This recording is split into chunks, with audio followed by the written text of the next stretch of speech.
Something happened before this camera caught him. Nobody in that parking lot knew what. I told you on there that how I found you is like we saw your truck. Is that? That's my truck. That's your truck. Yeah. Okay. His voice and her body laying on the floor of the hotel, and he stepped on her throat and he said, "You're not leaving here alive. I'm killing you." He strangles her, releases, strangles, releases. She's bloodied, she's beaten, she's naked. He says, "You live, you die. You live, you die." He's playing almost a cat and mouse game. Angle of your action shot. You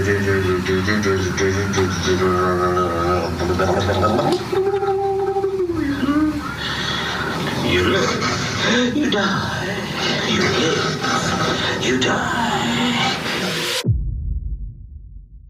Anchorage, Alaska, early morning. A security camera watches a pickup truck roll into a gas station. A man steps out, calm, relaxed, almost forgettable. He walks inside to buy drinks. Nothing in that moment tells you this man has already been killed. Nothing tells you that the woman with him is about to end up connected to the evidence that will expose one of Alaska's most disturbing murder cases. The man is Brian Stephen Smith. The woman is Valerie Kassler. And before this story ends, detectives will connect Smith to the murders of Kathleen Jo Henry and Veronica Abachuk, two Alaska Native women whose deaths might have stayed hidden much longer if one digital trail had never reached police. But to understand why that gas station stop matters, we have to go back. Who was Brian Stephen Smith? What did police later prove? When did this trail really begin? Where did the case break open? Why did investigators believe this was not random chaos, but a pattern? And how did a man who looked ordinary lose control of a secret life he thought nobody could see? Brian Stephen Smith came to Alaska from South Africa in 2014. On the surface, he did not look like the kind of man people warn you about. Public reporting described a married man with ordinary routines and outdoor hobbies. In the years before his trial, he was presented as someone who could move through daily life without drawing much attention. That normal image would later become one of the most chilling parts of the case, because the violence investigators uncovered did not come from a man already marked as dangerous by everyone around him. It came from a man who blended in. That contrast matters. In many true crime stories, people expect danger to look loud, but sometimes it looks routine, a job, a vehicle, a hotel stay, a normal conversation. That is one reason this case hits so hard in Alaska. The person at the center did not look like a headline, yet. And when someone can move that way, the real fear is not only what he did, it is how long he could do it before anyone saw him clearly. By 2018, another part of this story was already unfolding. Veronica Abachuk, a 52-year-old Alaska Native woman from Stebbins, had last been seen by family in July 2018. Her family later reported her missing in February 2019. At that point, nobody outside the investigation knew her name would one day be tied to a second murder case, a hidden recording, and a confession that would shock detectives in the middle of another interrogation. For families of missing people, time can be brutal. At first, there is hope. Then the days stretch. Calls do not come. Answers do not come. In Alaska, where distance, weather, and geography can already make investigations difficult, a missing person can slip into silence fast. That silence becomes part of the pain. And in Veronica's case, there was another cruel twist. Authorities had earlier misidentified different remains as hers. Human remains found at mile 108 of the Seward Highway a week ago belonged to a woman who had long dark hair. Because her ID had been found with another body, that error kept the truth buried longer. So when detectives later sat across from Brian Smith, they were not only chasing one killing, they were also standing on the edge of an older mystery that had never really been solved. Now move forward to 2019. Another Alaska Native woman, Kathleen Jo Henry, 30 years old and from Eek, was living with the same dangers faced by many vulnerable people in Anchorage. Instability, exposure, and the constant risk of meeting someone who saw weakness as opportunity. Prosecutors would later say Smith targeted Henry in early September 2019. Good evening. We're learning more tonight about the weeks surrounding the hotel killing of 30-year-old Kathleen Henry. He was registered at the Town Place Suites by Marriott in Midtown Anchorage from September 2nd through September 4th. That hotel stay became one of the anchors of the case. It fixed him in a place, during a specific window, right where the state said Henry was attacked and killed. She was like all beat up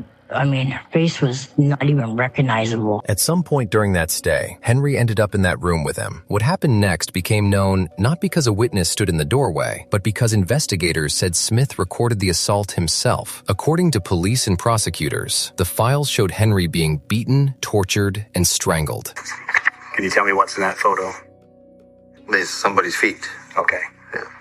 I'm looking at your shoe. I mean, it looks like the shoes you're wearing right now. Yeah, it does. Yeah. What's happening when that's? What's happening is on this video, on these images, the person that's recording it is holding the recorder and is standing basically above this girl and strangling her. Okay. The audio horrified nearly everyone who followed the case.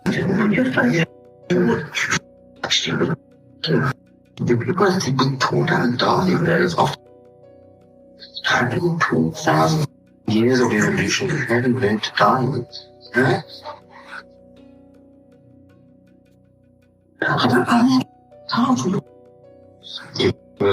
To carry your swing lost animal car and get down people somewhere, right? The voice heard there did not sound confused or panicked. It sounded calm. It sounded deliberate. It sounded like someone who knew exactly what he was doing. That detail mattered in court. Cases like this often turn on intent. Was it sudden? Was it reckless? Was it accidental? You'll see Mr. Smith's face, head, upper body, shoulders. Prosecutors argued the recordings showed something very different: narration, domination, and control. But really what they have is a video from a very questionable and still largely unknown origin. The man on that audio was not struggling to understand the moment. He was describing it. So he has the throat, he has the string apart, and I want to pull the string together.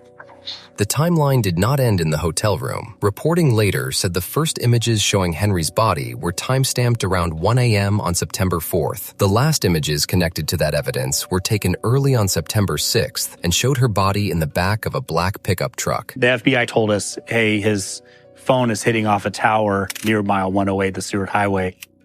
And also there was a timestamp on one of the images with Kathleen Joe Henry in the back of the pickup truck. And that was also like an aha moment because his phone's hitting here at this time, this image is at this time, and it's at the location where the remains were found. That matters because digital evidence does not only show what happened, it helps fix when it happens. And in this case, location data from Smith's phone put him in the same area south of Anchorage, near Rainbow Valley Road along the Seward Highway. AT&T can also provide a location. It's called NELOS, which is the network estimation location of where they believe the phone to be.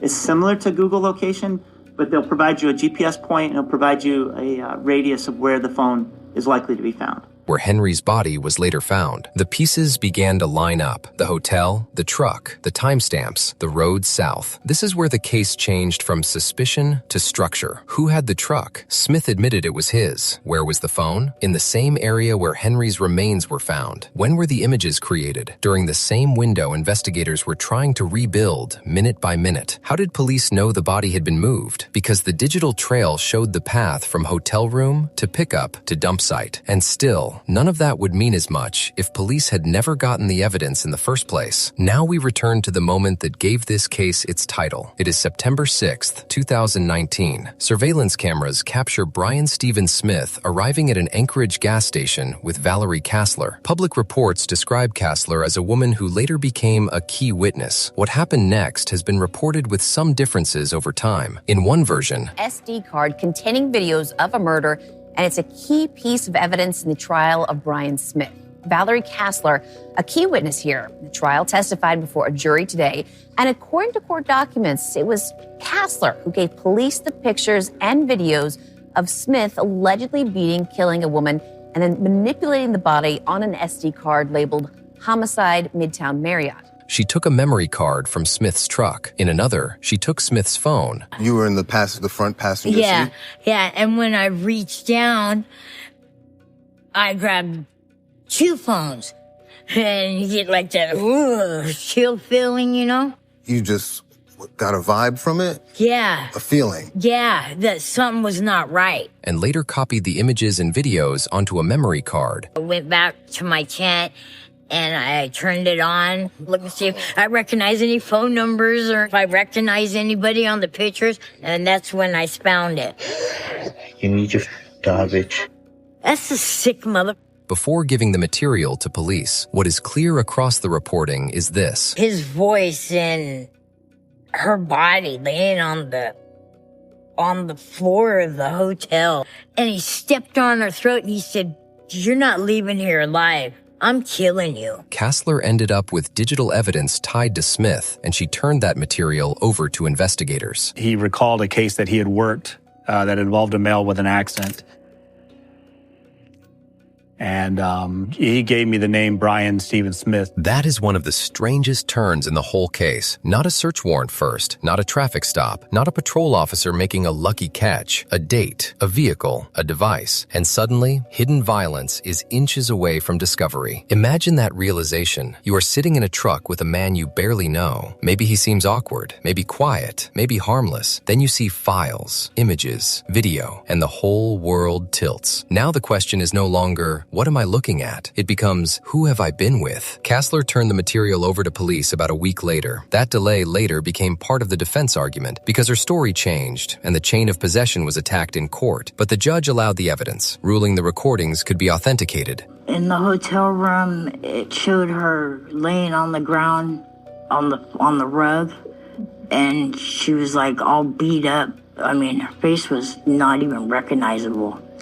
And he was hitting her and telling her that she isn't going to leave the hotel alive, that he's killing her. Once detectives saw what had been handed in, the case accelerated fast. Police said they recognized the voice. That is such a simple sentence, but it changed everything. Investigators already had a man in mind from prior contact, Brian Stephen Smith. They did not need a perfect face shot in the footage to start building around him.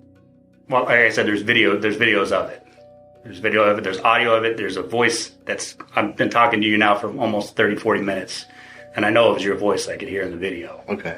And if you'd like to hear some of that, I can refresh your memory with it. They had the accent, the truck, the hotel, and then the rest began to lock into place. This is one of the most unsettling parts of the story. Smith was not uncovered because he disappeared perfectly. He was uncovered because he left too much of himself behind. His voice, his truck, his movement data, his hotel room.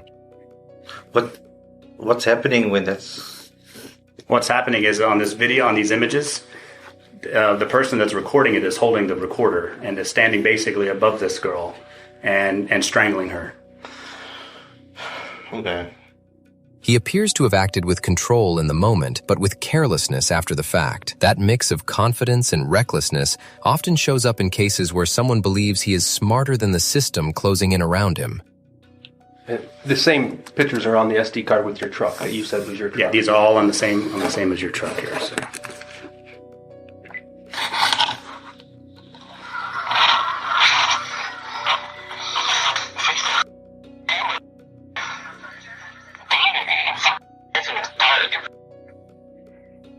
It sounds like me.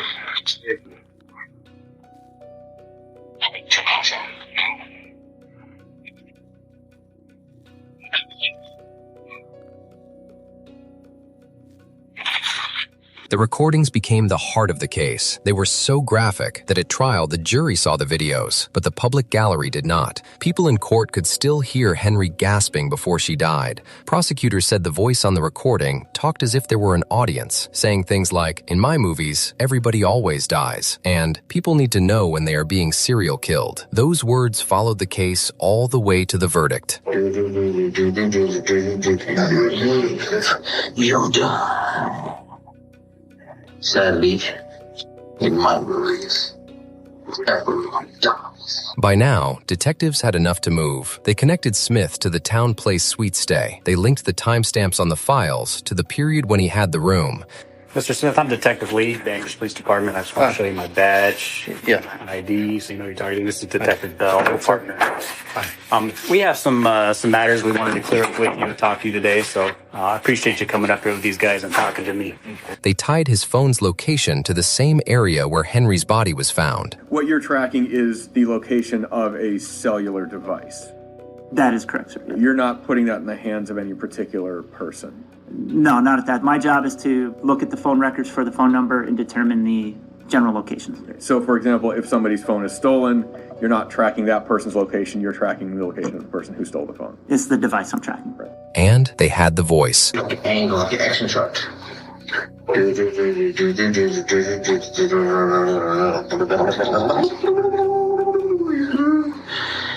You die. You die. Police waited until Smith returned to Alaska from a trip. This is the beaver dam. I don't know if this GoPro can pick it up, but there's a little beaver house over there. And arrested him at the airport in 2019. That setting matters because it helps explain the tone of what came next. He was not captured in a dramatic chase. He was met as he got off a plane, taken in, and confronted with a case he did not yet seem to fully understand. Public reporting says he first appeared to think police might be asking about property that had once been stolen from his truck. I do not remember this. I don't remember this face. I don't remember. It's my truck. That's my truck. It's my voice. That looks like my shoes. I wear jeans usually. It looks like jeans in the picture. I do not. I've got a blank on. If that's me, I've got a total blank. Something's blocking this out of my mind. Then detectives shifted to the digital evidence and began showing how much they already knew. There's cameras out on the highway at the way station, so there's no doubt about it that Inbound you were and out outbound. there. Yeah. No doubt about it that you were out there. Okay, I don't remember anything else. Really, I'm sorry. Then came the interrogation, and this is where the case took another sharp turn. At first, Smith denied responsibility. Public reporting says he moved between denial, partial acknowledgement, and attempts to explain things away. That looks like a Marriott cart. That looks like my truck parked over there. It is. This is where investigators pressed him with the structure of the evidence. Your truck, your room, your voice, your phone, your timeline. One by one, the escape routes closed. Psychologically, that kind of interview can reveal a lot. Not because it creates truth, but because it forces a strategy. Deny everything, admit part of it, claim memory loss, shift blame. In Smith's case, the public record shows movement between those positions. That instability can matter. The story kept changing because the evidence did not. Then the case got even bigger. As detectives questioned him about Henry, Smith began talking about another woman. I just wanted to show you some pictures, see if it would help you kind of refresh. According to prosecutors, the disclosure came without prompting after he had been escorted to a bathroom. He then returned and asked if detectives had more time and wanted to keep talking. Are you guys in a rush to go home? Are we in a rush? Yeah. Do you want to talk some more? We're not in a rush. We got all night. I have 2 days. I saw your ears do that. You know what? I mean, that's what we do. We love to talk. What followed stunned investigators. Smith told them he had killed another woman and described where he had left her remains north of Anchorage. That woman was Veronica Abuchuk. Some time ago, I can't remember when, I picked up a very drunk girl. My wife was gone. She was away for the weekend. I had to go home. And I shot her. And I know you guys are doing the good cop, bad cop. I know I'm going to burn already, so... And I don't want you to have to waste your time. We appreciate that. But yeah, so I shot this girl and then I went and dumped her out on that little side road going towards Butte. When you turn off the highway. By the power plant? Yeah, around about that area, yeah. You must have found her. We may have. How long ago was that about? Oh God, 2, 3, maybe 3 years ago. According to AP's reporting, Smith said he picked up Abuchuk while his wife was out of town. You bring her home. You were afraid, you tell the police, that she was going to leave her odor in the home and your wife would detect it. So you told her to take a shower. He took her home. He said she smelled and refused to shower. She was smelling. I knew she was homeless then. You know, she was stinking. And I was getting upset and I said to her, go take a shower. because now there's smell in the house, and she wouldn't do it. She kept saying, no. He then said he retrieved a pistol from the garage, shot her in the head, and disposed of her body. Said, I clearly remember this. And again, I'm not lying to you. I don't remember. I can't visualize the girl, but when I went to the garage and I got my pistol and I said to her, go to the shower, and she wouldn't. And I just did that. And I While she was on the couch? yeah, I just shot it. It is hard to hear details like that without trying to force some bigger explanation onto them, but the plain facts are enough. A woman was dead. Her family had been living with uncertainty, and now, in the middle of an interrogation about one murder, detectives were hearing a confession to another. Once Smith gave the location, investigators re-examined what they had. Earlier in 2019, troopers had recovered a skull with a gunshot wound in the area he identified. Using dental records, authorities confirmed the skull belonged to Veronica Abuchuk. That confirmation transformed the case. Smith was no longer just the suspect in one brutal homicide captured on recording. He was now tied to a second killing, one that until then had been clouded by error and uncertainty. A grand jury indicted him on murder and evidence tampering charges in Abuchuk's death. Years for the case to reach the courtroom, but today a jury heard opening statements in the case against Brian Smith. He is accused of killing 2 women and in at least one case taking video of the brutal death. By that point, the state's picture of Smith had changed completely. This was no longer one burst of violence. Investigators now believed they were dealing with a man who had killed more than once. He strangles her, releases, strangles, releases. She's bloodied, she's beaten, she's naked. He says, you live, you die. You live, you die. He's playing almost a cat and mouse game. And had moved through Anchorage while carrying that history almost unnoticed. This is also where the broader human weight of the case becomes impossible to ignore. Both known victims were Alaska Native women from western Alaska villages. Both had experienced homelessness. In Alaska, where violence against Indigenous women has long been a major concern, the case struck a nerve far beyond the courtroom. You guys in a rush to go home? Huh. Are you guys in a rush? I know I'm going to burn already, is what he says. And then he confesses to the killing of Veronica Abuchuk. Before trial, the defense attacked the digital evidence hard. That was expected. The case was powerful. Smith on trial for murders accused of killing 2 Alaska Native women. The homicides gaining national attention after a woman said she found a memory card on the ground labeled Homicide at Midtown Marriott. Our investigative reporter, Rebecca Paulsha, was in court today for the final day of testimony. But it also had a vulnerable point, the path the recordings took before police received them. Kassler's account had changed. Defense lawyers argued prosecutors could not fully prove whether the files were original or copies, or whether they had been altered. You'll see Mr. Smith's face, head, upper body, shoulders. Prosecutors also presented video they say Smith took, showing himself naked, leaning over a woman's body while she lays on a red couch. If the evidence could be kept out, the case would look very different, but the judge ruled that the woman who turned over the material could testify about her possession of it, and that the recordings could be authenticated. That ruling was huge, because once the jury could hear and see the core evidence, the state's timeline became much harder to escape. Think about the chain prosecutors laid out. Smith in the hotel room, Henry in the hotel room, recorded assaults, his voice on the audio, his pickup in later images, his phone was near the dump site. Then, during questioning, his statements about Abuchuk. Each piece alone is serious. Together, they form a wall. The double murder trial began more than 4 years after the evidence first reached police.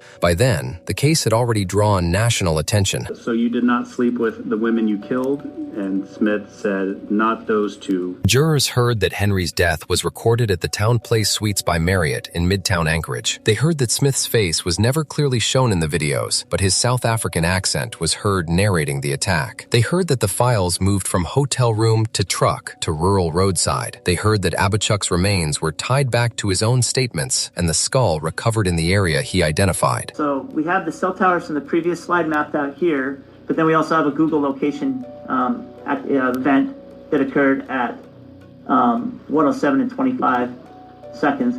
And all of this is consistent with being in the area of where the set of human remains were found. During the trial, the videos were shown only to the jury. The public in the courtroom did not see them, but the audio could be heard. That detail alone says a lot about the force of the evidence. Courts are careful with material like that, not because it is weak, but because it is so strong and so disturbing that it can overwhelm everyone in the room. Jurors also heard about the legal fight over how the recordings were obtained, because the defense tried to raise doubt about the path the files took before police received them. That challenge mattered. If jurors believed the evidence had been altered or mishandled, the state's story could weaken. But prosecutors argued the recordings were supported by everything around them: room records, truck images, phone data, the voice, and the recovery of Henry's body in the same area shown by the digital trail. The files did not stand alone. They were surrounded by other facts pointing the same way. And then there was the timeline. Always the timeline. September 2nd to 4, hotel registration. Around 1 a.m., September 4, first images showing Henry's body. Early September 6th, last images showing her in the back of the truck. Weeks later, her body was found in the same region where phone data placed Smith. After a 3-week trial, the jury deliberated for less than 2 hours. On February 22nd, 2024, Brian Stephen Smith was found guilty on all 14 counts, including 2 counts of first-degree murder. Because Smith was also found guilty of an aggravating factor that he had physically tortured Kathleen Henry, that means that at the bare minimum, he gets 99 years in prison, and that sentencing, that as of now, is scheduled for July. In the deaths of Kathleen Jo Henry and Veronica Abichuk. They're at peace now. That's the most important, and for me, her sister Veronica's sister, and Kathleen's family. It's been too long, and today is life celebration and spiritual celebration. Jurors also found aggravating factors tied to torture in Henry's murder, which meant a mandatory 99-year sentence on that count. On July 12, 2024, I agree that he should remain in custody for the remainder of his life with no possibility of ever being released. And in this regard, I find that it is necessary to confine for essentially 2 life sentences, and that is to ensure that he's never released and in order to protect the public.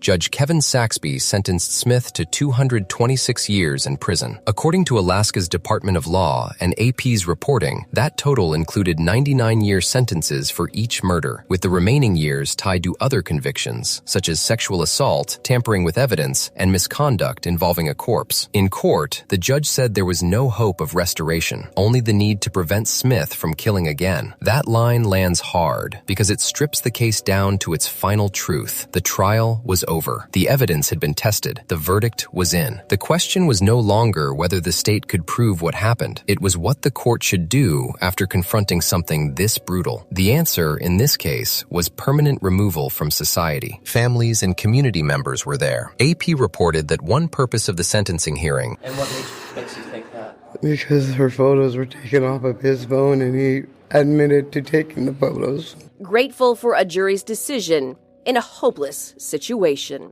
Feeling good about the verdict, but really sad and heartache and just really sad.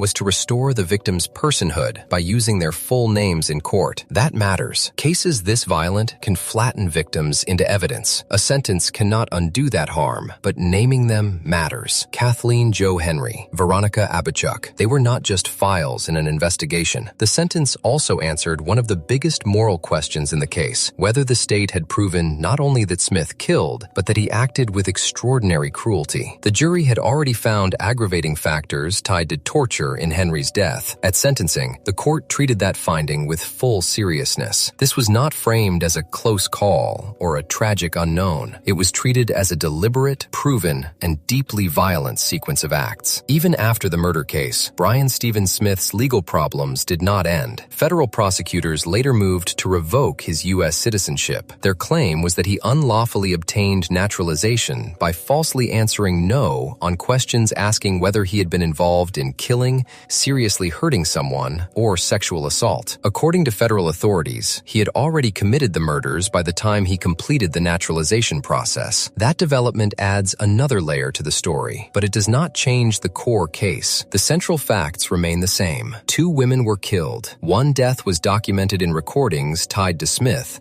and a chance chain of events brought that material to police. What still lingers is the question that hangs over many repeat offender cases. Were there more victims? Some reporting has explored that possibility, but based on the verified public record used here, Smith was convicted for the murders of Henry and Abachuk. Anything beyond that remains unproven in court. So go back one last time to that gas station camera. A pickup pulls in. A man walks inside. A woman waits in the vehicle. It looks like nothing. That is what makes it so frightening. Real danger does not always announce itself. Sometimes it buys a drink, walks back out, and drives away. But this time, the silence broke. A digital trail survived. A witness brought it to the police. Detectives followed the voice, the truck, the hotel, the timestamps, the road south, and then the road north. Step by step, the story answered itself. And that may be the most haunting part of all, because in the end, this case was not uncovered by some grand plan. It cracked open because one hidden device fell into the wrong hands for a killer and the right hands for justice.